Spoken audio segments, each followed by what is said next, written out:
When we talk about affordable housing, is there a number that you put to that? Is there a median income? How do you define that? It's such or a attainable housing. Is yeah, that the more and that's appropriate the term? fun. We've struggled with the name all along. Because you say affordable, and everybody's like, "Whoa, you mean I'm poor?"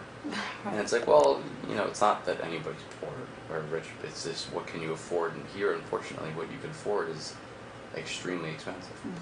Mm-hmm. So when we talk about affordable or attainable housing, it's if I am between the age of 25 and 35 and I have a bachelor's degree from a reputable school, how can I,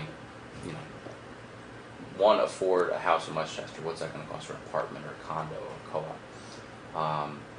And if you're making, say, between $50,000 and $100,000 a year, which if you look across the nation is a great chunk of change, here it's a different story. And nobody comes out of school saying, I can't wait to make $50,000 a year. It says, because they know that's not going to buy you one in the long run. Right, and then we're going to get you to rent an apartment. Exactly. So, the idea is what is affordable and how can you almost reverse marketing. How do you market the young people to a developer or to a city that says, you want a little bit of youth infused in your building or in your property or in the city itself. And that's really where we've kind of struggled with, where's your first step? Who do you talk to?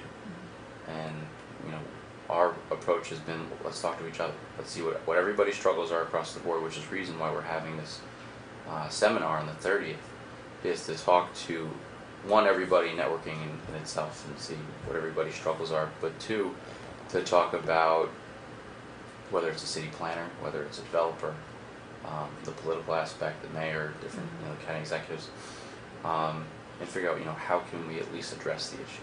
Is this just going to be White Plains or is it going to be county? No, it's countywide. I think we'd love to be able to get every mayor in the county to show up to this thing, because then it's going to hit home to everybody that is affected by it. And can you identify pockets of possibility, whether that's White Plains or Nourishell or Ossining or Yonkers, or if you want to go to the north of the county in Peekskill, Mount Kisco. These are all issues that are going to be very prevalent going forward. And if you are involved or you pick up the paper and you read and see what's going on, you can see that they talk about Yonkers, they talk about White Plains and Nourishell. But it's one of those things you can ask developers, where do you guys, you're building it, where are you going to see the county pushing you or the city pushing you in terms of developable land?